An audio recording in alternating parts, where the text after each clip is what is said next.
ലോക ചരിത്രത്തിൽ തന്നെ ആദ്യമായിട്ട് ഒരു മൃഗം തൂക്കിലേറ്റപ്പെടുന്നു. ഒരാന പബ്ലിക്കിൻ്റെ മുന്നിൽ വെച്ച്. ബിഗ് മേരിയുടെ കഥ ഇങ്ങനെയാണ്.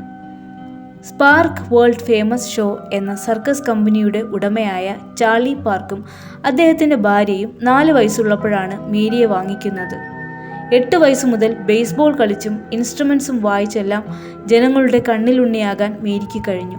അങ്ങനെ ഇരിക്കെയാണ് വാൾട്ടർ എഡ്രിച്ച് എന്നൊരാൾ ആനയെ നോക്കാനായിട്ട് എത്തുന്നത്. മേരിക്ക് ഭക്ഷണം കൊടുക്കുന്നതും കുളിപ്പിക്കുന്നതും എല്ലാം വാൾട്ടർ ആയിരുന്നു.